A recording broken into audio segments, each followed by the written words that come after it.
4 minutes past the hour now. Calls for an investigation into funding for a mosque near Ground Zero. Congressman Peter King out of New York, chairman of the House Homeland Security Committee, saying that he thinks the public needs to know who's paying for it. Its price tag, $100 million, and only blocks away from the hallowed ground where the Twin Towers once stood.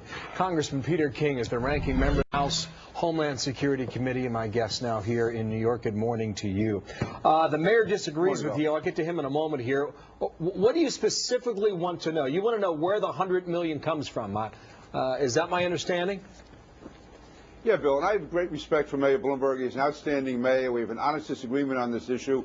To be building a mosque within the shadows of Ground Zero, with those wounds still open, and it's being fronted or being done by an organization which seems to have very little cash on hand. It's going to cost millions of dollars. We have an imam who has connections to the group that led the flotilla into Gaza.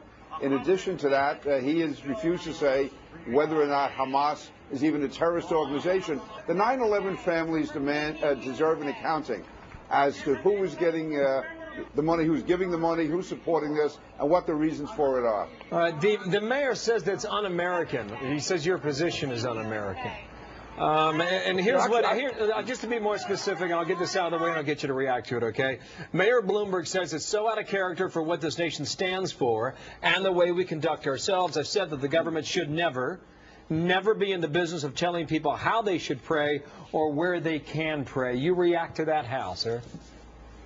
Yeah, I agree fully that no one should tell anyone how to pray, but I honestly disagree with the mayor because since 9/11 we've been at war with Al-Qaeda, which is an extremist Islamic organization, and we have any number of mosques and imams in the New York metropolitan area who do not cooperate with law enforcement. And it's important, I think, that we know the genesis, the origins of this mosque, who's behind it, where the money comes from, and people can pray anywhere they want, but the fact is we have to make sure that this is being done appropriately, especially because of the terrible harm and mental suffering this is causing the relatives of those who died on 9/11. And again, this can't be looked at as an isolated incident when you have so many mosques, so many imams in the area and in our country who do not cooperate with law enforcement. It's important, I believe, that the families have the assurance that this mosque is entirely on the level, that there are no unsavory overseas connections, even though a lot of money seems to be coming in from overseas. And that's why you want to follow the money. But you actually go a step further. You believe at this moment in world history, a mosque should not be in that position in Lower Manhattan. I think the word you was it's not advisable. Will it ever be advisable? Yeah, I said it's certainly legal, assuming that there's no overseas complications to have it, but I believe it's inappropriate. Remember the furor around the world when Catholic nuns wanted to put up a convent near Auschwitz, the uproar over that. And I'm saying that in view of what happened less than 10 years ago and the wounds that are still open, I think it is inappropriate this time to be there. Obviously, that is not enough grounds to stop it in and of itself, but I do think it was really thoughtless in doing it. Peter King's a congressman from New York. He's the ranking member of the Homeland Security Committee. Sir, thank you for coming in today.